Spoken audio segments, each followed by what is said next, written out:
Alors, rapidement, donc l'objet, hein, moi aussi je faisais partie l'année dernière du séminaire académique et j'en suis un petit peu ressorti dépourvu je dirais, de quelque chose à me mettre sous la dent, c'est-à-dire que je suis reparti, comme vous, je pense, avec pas grand-chose pour le mois de septembre.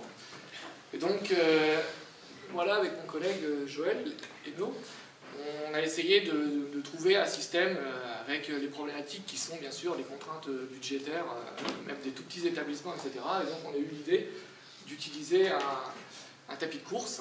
Donc je vais vous le présenter. Donc c'est un système qui n'est pas désactivé, qui n'est pas vendu chez Technologie Service encore à ce jour. Et puis de toute façon, enfin en tout cas, c'est pas trop l'idée de notre action, on va dire. Donc ce serait un système achetable facilement dans tous les décathlons, bien sûr, et aussi pour un coût un tout petit peu moindre dans d'autres magasins qui sont Pizza, etc., que vous connaissez peut-être. Donc voilà.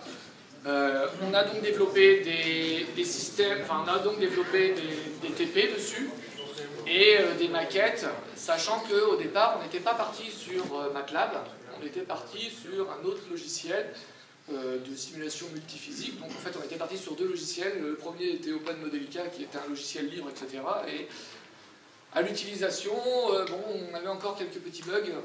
Et on a essayé aussi un autre logiciel qui s'appelle Simulation X, qui coûte aussi à peu près 150 € par poste. Et on avait fait notre première activité avec ce logiciel-là qui donc, possède une version étudiante que l'on a pu installer sur les différents postes.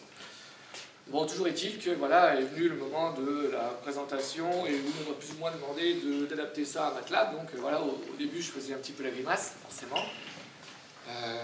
Puis bon voilà, je m'y suis mis, j'ai été bien aidé, bien soutenu par des collègues, comme soulignait tout à l'heure Jean-Claude. Et donc je suis arrivé à MATLAB et j'ai pas d'action chez MATLAB, mais finalement bah, je commence à entrevoir des perspectives qui, me semble-t-il, peuvent répondre à plusieurs questions que j'ai entendues qui ont été soulevées tout à l'heure, on pourra en discuter. Donc je vais vous présenter l'activité en elle-même. Tous les documents sont déjà publiés, je crois, sur le site du CNR, CMAO et des choses comme ça, puisque j'ai des collègues d'autres académies qui m'ont déjà envoyé des questions et qui me font part de leurs interrogations. C'est pas impossible de le mettre aussi sur le site académique, etc. Mais c'est vrai que je ne me suis pas penché, j'ai pas eu trop le temps non plus. Donc les activités, bien sûr, elles sont bien sûr critiquables, etc. Et vous pourrez bien sûr à loisir les reprendre. Tout est en format OpenOffice, par contre, désolé pour ceux qui utilisent Word. Mais voilà, toujours est-il, ouais, je fais juste ce petit aparté, parce que vraiment, au départ, l'objectif du lycée Compréhension, c'est plutôt du genre promouvoir les logiciels libres. Donc, peut-être comme certains autres, j'ai utilisé aussi Scilab, avec Xcos qui correspondrait à Simulink et qui est une version totalement libre. D'accord? Voilà. Et bon, après, je pourrais vous justifier pourquoi, peut-être j'entrevois que MATLAB peut être vraiment une solution intéressante. Donc vraiment, j'ai essayé d'utiliser différents types de logiciels. Et bon, voilà, parce que j'ai eu une commande, mais aussi parce que maintenant, peut-être je commence à y croire un petit peu, on va dire. Voilà. Donc le choix du support, donc le tapis. Alors le tapis, c'est celui-ci, hein, c'est le premier prix de chez Decathlon. Bon, porteur de sens, oui j'ai marqué ça parce qu'il présente quand même un accueil auprès des élèves qui, je parle sous couvert de mon collègue, est assez intéressant. Les élèves en fait le trouvent plus ou moins sympa ce système. Bien sûr, domaine peu investi parce qu'on ne l'avait pas dans les laboratoires. Il présente des solutions techniques simples, je rajouterais presque variées aussi, on en reparlera peut-être. Donc on a deux chaînes d'énergie indépendantes, ce qui en fait aussi un peu une spécificité de notre système, puisque par exemple si jamais je prends le pilote TP32, il n'y a qu'une chaîne d'énergie dedans. Et puis j'ai marqué didactisable, oui, je dirais presque didactisable facilement, on pourra aussi en discuter. Et puis faible coût, 400 € donc chez Decathlon, et 349 je crois chez Kutza. Voilà. À partir de là, donc, on a élaboré un dossier technique, bon, qui au jour d'aujourd'hui n'est qu'un dossier technique au format traitement de texte. Voilà. J'avais commencé un dossier technique HTML, mais voilà, le temps étant, ça n'avance pas très vite. Grâce à beaucoup d'aide, on a aussi élaboré une modélisation donc, SolidWorks qui peut vous être fournie, voilà, qui existe, enfin qui est fournie de toute façon, hein, c'est pas qu'elle peut, elle est déjà en train d'être publiée. On a fait d'autres, donc à l'époque, hein, ça date du 27 mars, cette présentation, on avait fait donc 2 modélisations. Une modélisation, je dirais que j'appellerais modélisation simple, qui n'est, on va dire, qui est réalisable par n'importe quel logiciel comme Xcos, etc. Une modélisation qui ne fait pas intervenir des bibliothèques, je dirais, très spécifiques, MATLAB et compagnie. Et puis on a fait une autre modélisation qui présente, donc ça c'est la première modélisation, on va voir différents objets. Je pourrais vous les montrer tout à l'heure hein, à la demande si vous voulez. Et puis l'autre modélisation, c'est une modélisation à partir de laquelle on importe directement, entre guillemets, directement avec plus ou moins de réussite et souvent un petit peu de casse-tête, la maquette SolidWorks qui doit être réalisée, je dirais, bien proprement en vue de ce qu'on a à faire. Donc il faut bien l'avoir réfléchi, je pense, pour grosso modo regrouper les groupes cinématiques bien ensemble, etc., pour avoir le moins de pièces dire, qui peuvent bouger différemment, parce qu'après, le temps de calcul et de simulation augmente un petit peu exponentiellement et ça devient très long et voire même inutilisable.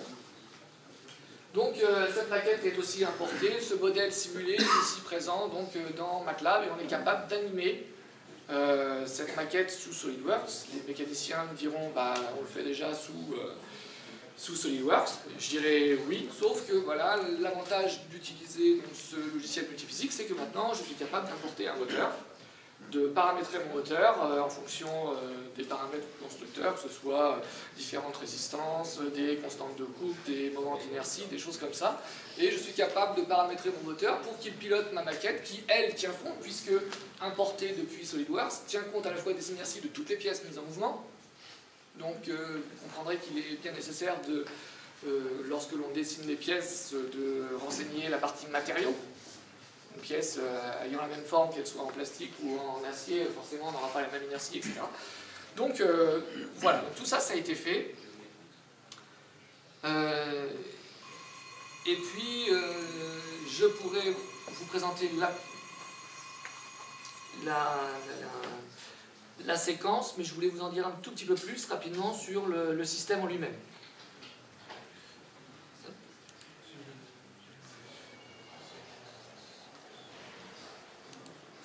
Qui répond pas bien.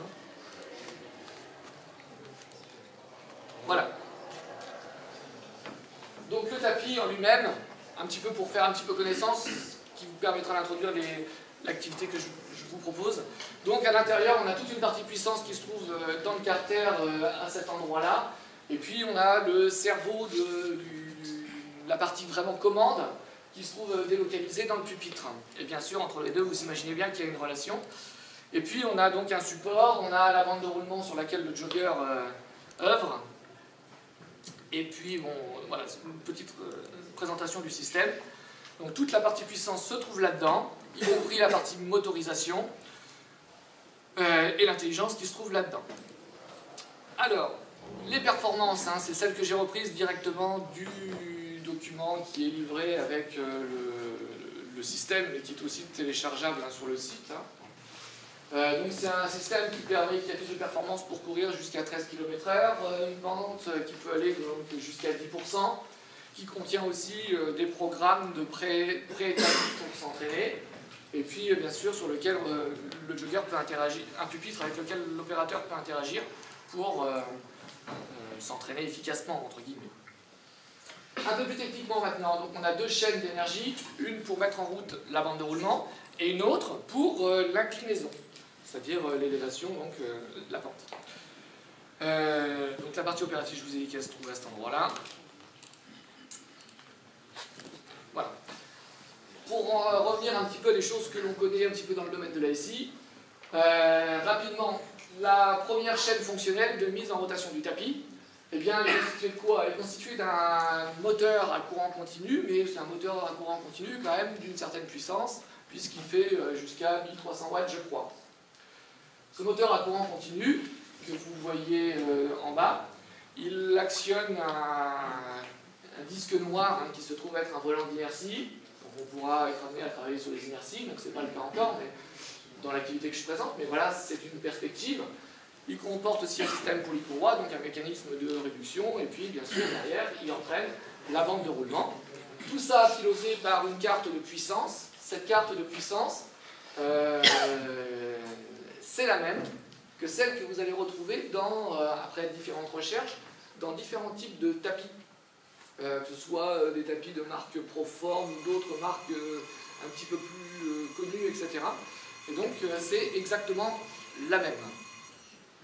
Donc ça peut aussi permettre d'éveiller sur l'aspect travail du prix, finalement, qu'est-ce qui coûte dans un système, etc. Et donc à l'intérieur de cette carte électronique, on n'a pas un microcontrôleur, on a un PSOC, donc certains qui sont à STI2D, je crois, travaillent déjà un petit peu dessus. Très sincèrement, j'ai même pas été jusqu'à essayer de programmer la carte, etc. J'en suis vraiment pas là, je sais même pas si c'est réellement possible. Tout ce que je sais, c'est qu'il y a un connecteur. Voilà, si vraiment d'autres veulent se joindre et faire profiter aussi de leur savoir, bah voilà, peut-être sera la bienvenue, bien entendu. Et puis, c'était la première chaîne. La deuxième chaîne, la chaîne d'inclinaison, elle aussi, j'ai marqué qu'elle était pilotée par la même carte électronique. Cette carte électronique, c'est une interface de puissance. C'est celle qui se trouve dans le socle. Et puis, cette carte électronique pilote un motoréducteur qui se trouve à l'intérieur, que l'on a démodé, que Jean-Claude a modélisé, et que on a aussi intégré dans la maquette MATLAB avec plus ou moins de bonheur. Voilà. Alors, c'est une des limites de MATLAB, enfin des limites, peut-être parce qu'on ne sait pas encore s'en servir totalement, c'est que modéliser un système d'engrenage à nature droite, ça ne pose pas de problème, c'est très facile. Et par contre, dès qu'on passe sur des engrenages hélicoïdaux, là, on rencontre un gros souci, c'est qu'ils nous demandent, pour les mécaniciens, ils nous demandent des diamètres primitifs. Or, c'est assez délicat à trouver. Il va les demander. On ne peut pas lui donner une valeur approchée du diamètre primitif. Alors, vous savez que ça ne va pas tomber juste. Et il ne fonctionne pas si les deux diamètres ne se touchent pas. Il regarde l'anthrax, il regarde les diamètres. Si ça ne touche pas, ça ne marche pas. Du coup, on a essayé de le faire fonctionner et on n'a pas réussi. Donc, on a fermé la boîte. On a mis une vitesse en sortie, tout simplement, avec un rapport de réduction. On pourra aussi revenir. Voilà, donc voilà un petit peu ce qu'il y a à l'intérieur du tapis. Un document aussi qui était fourni avec le tapis, donc j'ai essayé bien sûr de rentrer en communication avec Domnios ainsi qu'avec d'autres boîtes américaines qui commercialisaient la même carte, etc. et les mêmes moteurs, sauf que voilà, j'ai été très vite stoppé. Je dis ça, essayez toujours si vous voulez, mais si jamais ça vous intéresse, j'ai pas réussi à obtenir mieux que ça. Ceci dit, peut-être qu'à notre niveau, c'est peut-être suffisant. J'ai essayé aussi et j'ai pas réussi. Voilà, donc j'ai pas été le seul. Donc votre fameuse carte électronique, vous la rencontrez ici, et cette carte électronique, bien sûr, elle est en relation avec le motoréducteur pour l'inclinaison. À l'intérieur de ce motoréducteur pour l'inclinaison, ici même, vous avez un capteur à effet Hall. Ce petit capteur à effet Hall, à chaque fois que ça se met à tourner, eh bien, le petit capteur donne une information logique. Donc le pupitre, bien entendu, juste pour faire le lien entre la carte de puissance, l'interface de puissance, et une autre carte électronique qui se trouve à l'intérieur du pupitre, eh bien on a une nappe dans laquelle sont repérés, vous ne voyez peut-être pas forcément très bien, mais je dirais les liaisons, vous avez 6 ou 7 ou 8 fils, je ne sais plus combien, mais on peut imaginer, et je pense que c'est une évolution de ce que je compte faire sur le tapis, on peut imaginer de déconnecter la partie pupitre pour remplacer cette partie pupitre par un de nos microcontrôleurs, par exemple. De façon relativement simple, puisqu'il suffit juste de débrancher ce pupitre et de générer des PWM, des choses comme ça, pour commander nous-mêmes le tapis, faire varier sa vitesse et avoir éventuellement une régulation de vitesse en fonction des informations de retour que sont les capteurs, qui nous sont aussi donnés sur ces mêmes fils de couleur. Et donc c'est là où ça peut commencer à être intéressant. Aussi. Vous avez aussi donc le moteur à courant continu, et derrière ce moteur à courant continu, alors vous ne voyez peut-être pas encore tout à fait bien, surtout dans le fond, vous avez un capteur qui se trouve être aussi, je suppose, un capteur FEO, un capteur magnétique, là vous le voyez peut-être mieux. Ce capteur, en fait, eh bien c'est grâce à lui qu'on peut régler, c'est un capteur logique, hein, qui donne l'information logique, on peut régler donc la vitesse de rotation du tapis aussi. Voilà à peu près tout ce que j'avais à dire sur le système en lui-même. Donc le capteur avec l'aimant bien sûr qui se trouve en haut hein, sur la poulie. Bien, alors l'activité pédagogique que l'on a faite cette année avec mon collègue, bon, elle se basait sur Simulation X. Ce que je vous présente, grosso modo, c'est une adaptation possible, mais du coup, je ne l'ai pas faite avec les élèves, celle-ci. Une adaptation possible sur MATLAB. Mais bon, l'autre sur Simulation X, ça a relativement marché. Il y a des pour, il y a des contre, bon, voilà. Et rien n'est parfait. L'idée, c'était de commencer, entre guillemets, à faire quelque chose. Bien. Donc, on a été là. Donc, plusieurs stratégies possibles. Celle que je vais vous présenter, c'est je vais acheter un deuxième tapis. Pour l'instant, je n'en ai qu'un, mais je compte en acheter un deuxième pour pouvoir doubler mes postes et bien sûr avoir plus de souplesse dans la gestion des élèves et des flux d'élèves pour bien sûr éviter de se fatiguer trop, avoir 50 systèmes différents. Ça devient très vite compliqué. Donc c'est vrai que racheter un deuxième système, vu son prix, ça me semble être jouable. 349 €, bon voilà, avec tout ce qu'on peut faire dessus, il faut juste savoir que ça prend un petit peu de place. Alors ça, c'était la stratégie que je vais vous montrer, mais on peut très bien imaginer, avec l'activité que l'on a développée, vraiment, il n'y a pas grand-chose à adapter pour faire exactement la même activité sur le pilote TP32. Ben oui, dans le pilote TP32, vous avez un moteur, vous avez un mécanisme de réduction, et puis on a aussi des capteurs, donc on est exactement capable de faire la même chose. Donc on va aussi avoir des rapports de réduction, des coefficients des constantes de couple moteur, des constantes de tension moteur, etc. Donc on est capable de faire la même chose, on serait capable de faire aussi la même chose sur la parabole ou sur d'autres systèmes. Pour une raison de temps, et puis parce que cette année c'est une expérimentation, bien sûr, je ne vous présente que le tapis. On a aussi travaillé sur la modélisation, on a fait à peu près le même travail, pas dans cette activité-là, mais sur le TP32. Donc on a aussi une maquette, entre guillemets simulink MATLAB du coup, sur le TP32. Bien, alors là on est parti, hein, puisque c'était la commande qui m'a été faite d'une question sociétale. Donc la question sociétale, c'était comment faciliter les phases de préparation sportive. Alors forcément, on a besoin d'un système qui s'adapte très facilement à notre niveau, à notre morphologie, hein, qu'on mesure 1,50 m et qu'on fasse 80 kg, ou qu'on mesure 1,90 m et 80 kg, enfin voilà. Donc, et notre niveau d'entraînement, donc on a besoin d'un système qui évolue et qui peut nous permettre de moduler l'effort du coureur pour pouvoir s'entraîner, je dirais, et avoir des phases de préparation intéressantes et efficaces. Donc, à partir de ça, on a développé deux activités différentes. La première activité, c'est comment évaluer finalement la dépense énergétique. Comment le système, est-ce que le système nous affiche les calories dépensées? Eh bien, on a instauré un petit travail là-dessus pour essayer de savoir comment fait le système pour calculer, pour nous donner cette information, si bidon soit-elle, comment il fait, à partir de quoi il se base. Donc il faut que le système fasse, l'élève fasse le chemin mental de se dire, bon voilà, il faut que j'isole finalement la variation de vitesse et que je fasse à une pente constante pour vraiment avoir l'effet de la vitesse sur les calories dépensées. Il faut peut-être que je fasse exactement la même chose sur l'élévation. Il faut peut-être aussi que je fasse la même chose sur les pulsations cardiaques, parce qu'on a aussi un capteur de pulsations cardiaques dessus. Est-ce que finalement ces informations sont prises en compte dans la dépense énergétique? Et puis on essaye de modéliser tout ça et d'essayer de comparer avec des calculs, on va dire, de travail d'une force pour avancer, enfin pour élever en vitesse, etc.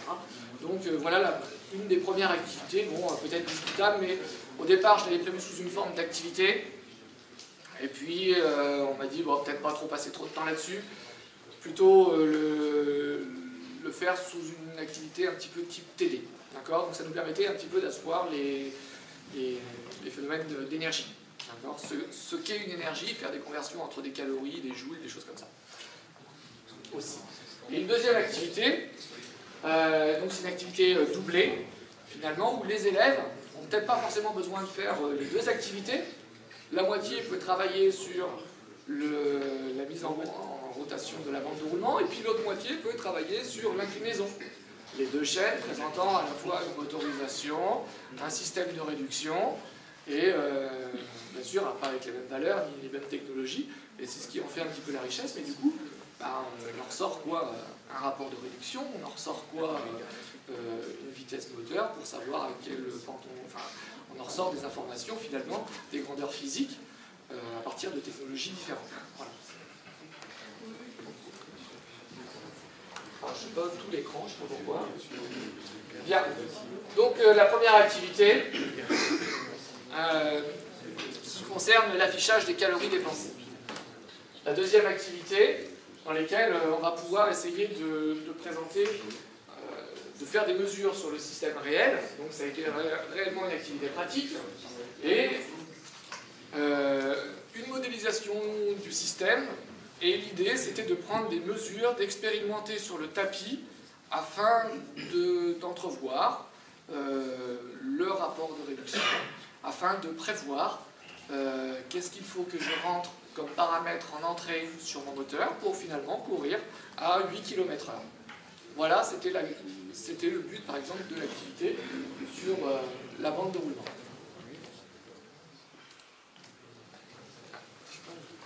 J'ai pas tout. Bon. Grosso modo, donc pour ce faire, l'élève, il a besoin de quoi? Il a besoin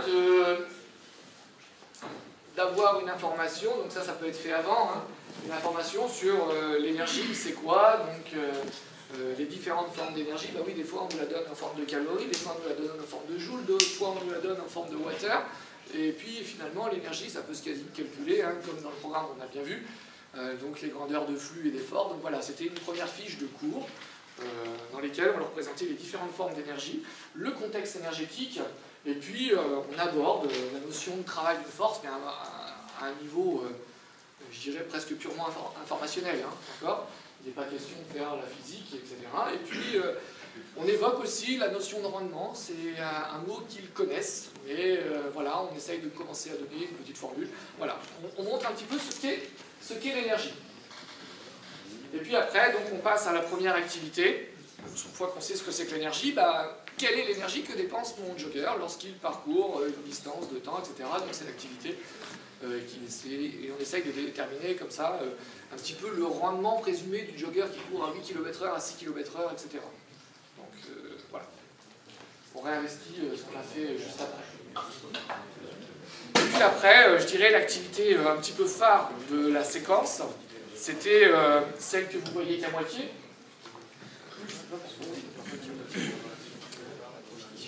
Ouais. Bon, je vais vous la compter quand même rapidement. C'est grosso modo, vous avez la moitié des élèves qui travaillent sur la chaîne d'élévation, l'autre moitié qui travaille sur la bande de roulement, et chacun doit faire des mesures pour savoir finalement lorsque la bande de roulement avance de 1 mètre, combien j'ai de tours de ma poulie, de mon rouleau, combien j'ai de tours de mon moteur pour finalement réussir à sentir le rapport de réduction et de déterminer le rapport de réduction. Donc les élèves font ça sur la bande de roulement. Parallèlement, dans la même idée, lorsqu'ils travaillent sur l'inclinaison, que font les élèves? Eh bien, grâce à la modélisation SolidWorks, ou alors même avec le verre ouvert, si c'est possible, eh bien, on va lire dans la maquette numérique le nombre de dents de tel pignon, le rapport entre les pignons 1 et pignon 2, combien je fais le tour, etc.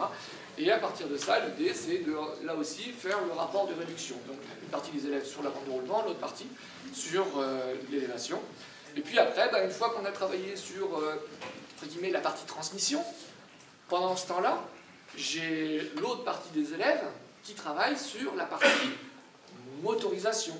Finalement, mon moteur, quel paramètre, quelle grandeur d'entrée lui faut-il en entrée? Si c'est un moteur à courant continu, quelle tension va-t-il lui falloir pour pouvoir tourner à telle vitesse? Et donc, eh bien, l'idée, c'est d'amener l'élève à installer installer un protocole de mesure qui serait le suivant. Je prends le moteur, je déconnecte mon moteur en enlevant la courroie, il n'y a pas besoin d'outils particuliers. On débranche le moteur, donc il y a 2 cosses, il n'y a même pas de soudure à faire, etc. On met une alimentation stabilisée, on fait varier la tension aux bornes du moteur, et puis avec un tachymètre, on relève la vitesse moteur pour finalement tracer ça sur une courbe Excel, OpenOffice, excusez-moi. On en déduit une droite de régression, etc., pour avoir le coefficient directeur, et puis on voit que c'est une belle droite, et donc c'est linéaire, et on arrive à la loi qui caractérise le moteur à courant continu au niveau première, et je dirais c'était un petit peu l'objectif du travail que faisaient les élèves sur la pente de roulement. Après, même genre de travail pour l'autre chaîne qui est la chaîne d'inclinaison, sauf que le moteur n'est pas un moteur à courant continu, c'est un moteur à courant alternatif, donc c'est un moteur monophasé. Et donc là aussi, ça consiste à installer un protocole de mesure pour relever au tachymètre la fréquence de rotation du moteur, pour finalement avoir après dans la chaîne caractériser la partie motorisation, caractériser la partie réduction, et une fois qu'on a fait toutes ces mesures, on a donc fait la première activité, donc ça prend un petit peu de temps, on s'est un petit peu laissé surprendre par le temps que mettaient les élèves finalement, des fois en de simples conversions d'unités. Voilà. Concrètement, il y a combien d'élèves qui sont... Alors concrètement, il y a combien d'élèves? Donc nous, en termes d'expérimentation, on avait rajouté quelques petites activités qui me permettaient de ne pas avoir trop d'élèves sur le même système. D'accord? Parce que voilà, on avait 34 élèves cette année. D'accord? Et les 34 élèves, on les a fait travailler sur la même activité, mais au départ, on avait greffé d'autres sous-parties qui nous permettent en fait de désamalgamer en fait les élèves autour du tapis et de mieux réguler le flux. Voilà. Mais il passait tout là. Voilà, et donc là, avec la stratégie là, avec 2 tapis, j'ai 2 binômes qui travaillent sur la chaîne, enfin 2 binômes x 2, je double à chaque fois. Donc 4 binômes qui travaillent sur l'inclinaison, et 4 binômes qui travaillent sur la bande de roulement. Et donc avec 2 systèmes, 2 tapis, mais on peut très bien enlever un tapis, mais à ce moment-là rajouter 2 systèmes. Parce que l'avantage du tapis, c'est qu'il y a 2 chaînes. Donc voilà, c'est possible d'adapter assez facilement en fait le TP. Enfin oui, parce que c'était une activité pratique, c'est facile de l'adapter pour l'adapter à nos contraintes de nos laboratoires. Oui.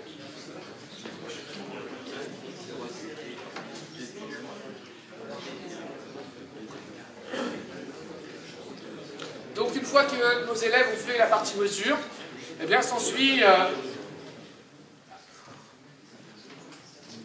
une autre partie que vous voyez visiblement dans ce même numéro 2, qui est la partie exploitation des mesures. Dans cette partie exploitation des mesures, eh bien l'élève va se servir des mesures qu'il a fait donc la semaine d'avant pour déduire le rapport de réduction. Et à partir de ce rapport de réduction, il a une maquette Simulink, MATLAB, et il va rentrer les paramètres dans sa maquette Simulink et juste entre guillemets cliquer sur Play, simuler, pour voir quelle est la vitesse, est-ce que, pour essayer d'avoir un regard critique et de pouvoir comparer son modèle, les paramètres qu'il a déterminés à la première séance, simuler et comparer les deux systèmes réels et simulés. D'accord? Et puis, je ne vais pas m'apesantir trop longtemps, enfin, vous allez avoir tout ça, il y a aussi les documents, pour ceux qui ça intéresse, bien entendu, puisque le temps tourne, je suppose que vous allez avoir des questions et des choses à demander. Donc en semaine numéro 3, eh bien, on a différentes phases de restitution, hein, donc là, le sujet a déjà été abordé. Hein. On peut aussi synthétiser, on doit aussi synthétiser quelques grandes lignes du moteur à courant continu, du comportement du moteur à courant continu et voire même des autres moteurs. Et puis, faire aussi une synthèse sur la transmission de puissance, parce que d'un côté, on a une transmission de puissance par poulie courroie, donc on peut aborder, renseigner et amender par des informations technologiques, et donc c'est prévu aussi. sur les transmissions par courroie. De la même façon, dans l'inclinaison, c'est des transmissions par engrenage. Donc là aussi, il y a des apports de cours pour vraiment formaliser comment est-ce qu'on calcule finalement un rapport de réduction, où on va parler peut-être de diamètre primitif, de type d'engrenage, etc. Et puis, puisqu'il faut bien évaluer, à la fin, puisqu'on a travaillé nous sur le tapis, et qu'on a un système qui s'appelle le TP32, eh bien on a fait une évaluation sur le système TP32, dans lequel l'élève, à partir d'un dessin technique, regardait le nombre de dents pour essayer de déduire le rapport de réduction, et puis regarder le pas de la vis pour savoir à quelle vitesse. Et donc dans le système TP32, on avait une évaluation pour déterminer, pour vérifier si le moteur de notre système TP32 était capable de parcourir les 250 mm de course en moins de 4 secondes. Avec l'activité qu'ils ont fait, voilà, l'idée c'était ça. Réussir à paramétrer, à comprendre les paramètres du moteur et de la réduction. Voilà. À quel moment de l'activité tu as investi donc par le jour sur les énergies? Alors, nous on l'avait investi avant. C'est-à-dire qu'en tout début d'année, nos élèves, on leur a parlé un petit peu des systèmes, on leur a présenté des chaînes fonctionnelles, donc chaîne d'info, chaîne d'énergie, et puis juste derrière, on a envoyé sur c'est quoi l'information, sous quelle forme on la traite, enfin sous quelle forme elle existe, donc analogique, numérique, etc. Et c'est quoi l'énergie, sous quelle forme elle existe, et à la rigueur, comment on calcule une énergie. Voilà. Les écarts, en fait, tu peux les faire sur n'importe quel système, ayant un moteur et un réducteur. Voilà. Voilà, l'idée c'était la contrainte de se dire, voilà, le TP je le fais, mais à la rigueur, je peux l'adapter, je sais que je vais pouvoir l'adapter, on n'a pas eu le temps. Hein. Vous imaginez bien que cette année, je suppose comme vous, on ne s'est pas trop amusé, quoi. Mais l'idée c'était de se dire, bon voilà, on a cette trame de TP, et quand on aura fait le modèle multiphysique à la rigueur du TP32, de l'antenne, etc., je vais être capable d'insérer cette même activité sur un système différent, je dirais, à moindre investissement prof, parce que vous avez bien compris, c'est une grosse contrainte. Voilà, donc on a essayé de faire ça un petit peu dans ce sens-là. On a essayé de commencer, on va dire. Alors bien sûr, tout n'est pas parfait. Hein. Mais Jérôme, est-ce que tu peux en une minute, là, en une minute, juste, parce qu'il y a un truc que j'ai du mal à percevoir, c'est comment, il y avait combien d'élèves dans la classe entière? 34. 34. Comment, avec 34 élèves, donc tu étais tout seul, ou tu étais deux? Donc 16, il y a 16 élèves, il faut le prévoir. Vous étiez deux, Ouais. mais classe entière dans un même labo? Oui. Deux profs, 30 combien 34 élèves. Concrètement, en une minute, comment ça se passe quand on arrive à la séance où les élèves vont mettre en œuvre et faire ce que tu nous as décrit tout à l'heure? Comment vous faites? Deux systèmes, finalement, 2 TP par système, et lorsque la moitié travaille sur la transmission, l'autre moitié travaille sur la motorisation, et au bout de la mi-TP, donc au bout d'une heure et demie, j'intervertis. Sujet A, sujet B. okay. Sujet A, sujet B, voilà. Bon, c'est des artifices, voilà, mais... donc ça, les élèves le savent à l'avance. Oui, voilà, bah, ils le savent, on leur dit... L'idée, en fait, c'est même si à la rigueur, les deux parties ne sont pas réellement concordantes dans le temps, l'idée, c'est d'arriver à les décaler. Il a besoin des fois de 5 minutes, hein, 10 minutes, d'arriver à les décaler l'un par rapport à l'autre pour pas qu'ils soient sur le système au même moment. Après, on n'est pas obligé de faire 50% du temps, 50% du temps. S'il y a 70-30 dans les parties, c'est peut-être pas si grave, il y a juste le décalage.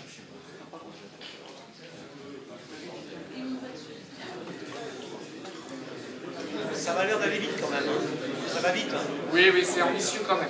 Ça va vite, on dirait. Puis est-ce que toi, avec le recul maintenant, tu as pu t'apercevoir que c'était S'il vous plaît, s'il vous plaît. Bien sûr, tout est à parfaire, etc. Mais ouais, je pense que c'est pas. Enfin, j'en suis pas mécontent en fait, pour l'instant. Voilà, après, on verra au mois de juin prochain si. Et les élèves, comment ils l'ont perçu? Les élèves, ils ont eu un bon accueil de ça. C'est pas une classe de très fort que l'on a. Et on est redescendu sur Terre parce qu'à certains moments, quand il faut transformer, je sais pas moi, des tours par minute en tours par seconde, etc. Hop, hop, hop, hop, hop. D'accord. Voilà, enfin, c'est des exemples si vous voulez, mais... donc là, la séquence, elle est prévue sur 3 semaines. En fonction d'eux, ça peut être peut-être un peu plus. L'idée, c'était de la ramener sur 3 semaines. J'ai pas réellement pu la tester en vrai, dans la mesure où moi j'étais parti sur un autre logiciel, sur un seul système, etc. Parce que bah voilà, on n'avait pas grand chose pour commencer. Je peux vous faire voir rapidement un petit peu ce qu'on est capable de faire avec, enfin ce que devaient finalement faire les élèves. Vous n'entendez rien? Bien. Oui. Je peux vous montrer après les différentes maquettes Simulink ou les paramétrages que devaient faire effectuer les élèves. Donc, si ça vous intéresse.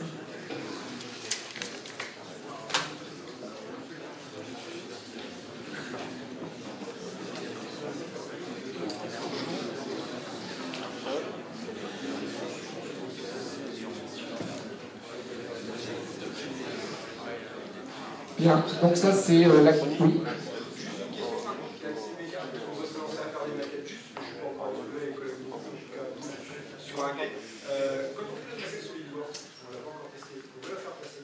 Est-ce que le logiciel qu'on utilise pour la simulation est important que ce soit justement Mecha 3D ou Cosmos Ok, influence. Ou est-ce qu'on peut directement faire passer une maquette 3D classique sans c'est du SolidWorks, hein, ça n'a aucun rapport de toute façon. Quand tu l'importes pour MATLAB, tu importes du SolidWorks, tu n'importes pas du Mecha 3D.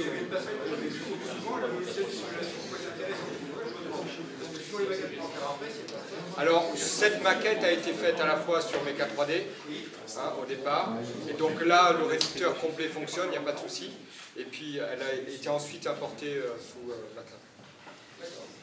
Donc c'est Mecha 3D. Non, c'est pas. Tu peux ne pas utiliser du tout Mecha 3D. Tu récupères pour les modules de pièces et les liaisons. Voilà. Alors, par exemple, l'avantage de pouvoir importer la maquette SolidWorks depuis dans MATLAB, c'est qu'on peut voir le temps aussi que met la simulation à calculer. Donc, j'ai pas un ordinateur peut-être très performant, mais MATLAB aussi, je pense qu'il y a une réelle réflexion, une réelle formation pour pouvoir paramétrer la maquette pour qu'elle simule dans un temps raisonnable. Je me suis vu modifier un paramètre et que ma simulation passe de 0 à 20 minutes. Donc là, après, au-delà de ça, impossible après aux élèves d'utiliser. Donc voilà, il faut rentrer dans les configurations du solver, etc., paramétrer le solver, pas fixe, pas variable, etc. C'est une formation, il faut avoir une certaine expertise de la bête et être relativement prudent quant au paramétrage et aux paramètres que l'on touche. Voilà. Et donc là, on voit le système qui se penche. Et on a aussi une fenêtre d'information qui nous donne la pente.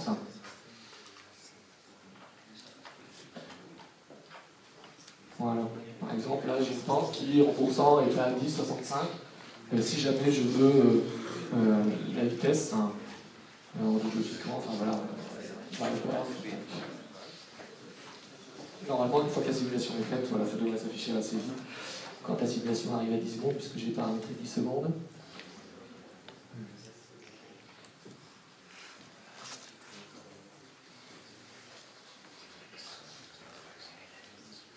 Donc les élèves doivent rentrer en fait les paramètres, le rapport de réduction.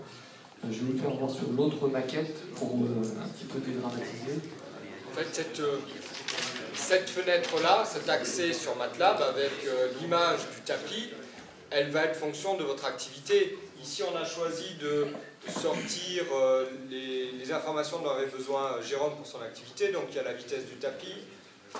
On rentre également le couple dû au jogger sur le tapis en fonction de son poids. Je ne me souviens plus, je ne l'ai pas par cœur, mais on peut sortir autant de capteurs que l'on désire hein, à partir du modèle MATLAB.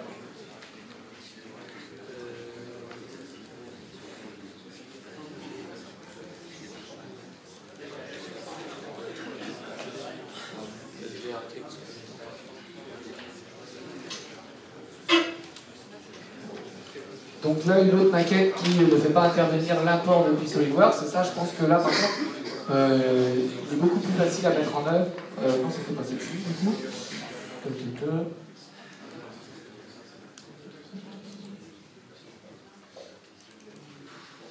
Oui, il y a plusieurs essais. Hein. Donc, bon, il manque les images, j'ai déplacé le dossier, c'est pas si grave, mais doivent s'afficher, comme vous l'avez vu sur l'écran tout à l'heure, hein, ce que j'y mets. Donc, par exemple, si jamais je veux moduler juste l'amplitude de la tension à laquelle j'augmente mon moteur, donc j'ai juste à moduler l'amplitude. Si jamais je veux moduler, il faut que la valeur de mon volant d'inertie, donc là en l'occurrence c'était pas l'objet du TP, mais je peux modifier et essayer de simuler avec différentes valeurs du volant d'inertie pour pouvoir mettre en évidence le rôle du volant d'inertie qui a intérêt d'avoir le volant d'inertie à l'intérieur.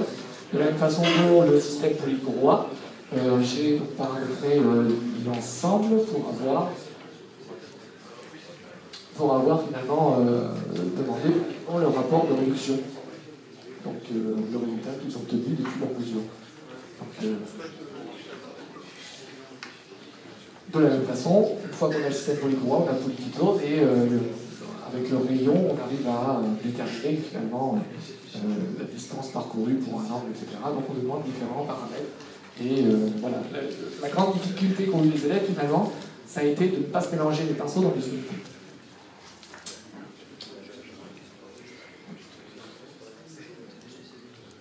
Bien, merci Jérôme pour cette présentation. Alors, je ne sais pas, vous avez peut-être eu déjà un temps d'échange, vous avez déjà peut-être posé des questions en temps réel. Ouais. Bon, de toute façon, vous aurez accès donc, évidemment à tous ces documents-là, tous ces fichiers-là. Et ce que je vous propose, c'est peut-être qu'on en reparle lors des corrections collectives, dans certains promotions-là. Si vous avez des questions, vous aurez un peu digéré finalement au cours de la journée pour pouvoir aborder ces points-là au moment venu. Donc, peut-être un dernier point, et le temps que les collègues s'installent, donc soit Jean-François ou Jean-Marc Rampon. Tu avais évoqué peut-être ton avis sur la comparaison entre Syscos et Xcos, oui, alors voilà, finalement c'était un petit peu le point de conclusion, etc. Hein, donc comme je vous l'ai dit, moi je suis un petit peu branché logiciel libre, etc. Donc j'étais vraiment pour Xcos et tout ça. Ceci dit, les dernières évolutions et perspectives, et qui rejoignent un petit peu aussi, pour boucler la boucle, le système de l'Astrolabe, et finalement ta question, c'était qu'on est capable, depuis MATLAB, très facilement, de brancher derrière un Arduino. Un Arduino, pour ceux qui connaissent, c'est un petit système à base de microcontrôleurs, et je suis capable de programmer finalement le comportement de mon Arduino depuis MATLAB de deux façons. Soit j'utilise mon Arduino comme une interface d'entrée-sortie, c'est ce qui est fait dans le cadre d'Astrolabe, c'est-à-dire qu'en entrée, on réinjecte dans MATLAB directement et on peut à la rigueur se servir de MATLAB pour faire une machine d'état, pour faire une régulation, pour faire n'importe quoi.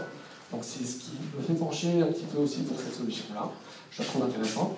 Et la deuxième solution, c'est qu'avec MATLAB 2012, et 2011 aussi c'est possible, mais l'installation est un petit peu compliquée, on peut carrément se servir de MATLAB pour compiler et créer un programme autonome sans MATLAB en graphique. Et là, je n'ai pas encore réussi à le faire depuis Syscos, etc. Donc ça doit être possible, etc. Mais la technologie en elle-même n'est pas encore, je pense, accurate. Tu peux compiler un programme qui va tourner dans l'Arduino ou... Oui. Qui va tourner dans l'Arduino, soit de façon autonome, soit dans MATLAB, avec l'Arduino étant vu comme une interface d'entrée-sortie. Tout ceci en déplaçant des blocs entrée, sortie, de façon assez intuitive. Je pourrais vous faire une démonstration si vous voulez, c'est assez facile. Et voilà ce qui m'a un petit peu aussi fait changer. Les limitations de Xcos, t'en as perçu vraiment d'évidentes? Alors MATLAB, il y a une grosse communauté, etc. Je trouve vraiment l'interface de Xcos mieux que MATLAB, parce que celle de MATLAB, vraiment, je la trouve pas propre. Mais il y a quand même des bibliothèques dans MATLAB qui sont très intéressantes. Voilà, il y a une communauté derrière, etc. Et bon, voilà, bien que n'étant pas pour au départ, je pense franchement que je vais aller là-dedans, parce que on l'a dans notre lycée, Et deux, je pense que je peux réussir à travailler à la fin. Par contre, il fallait que ça allait être simple et immédiat.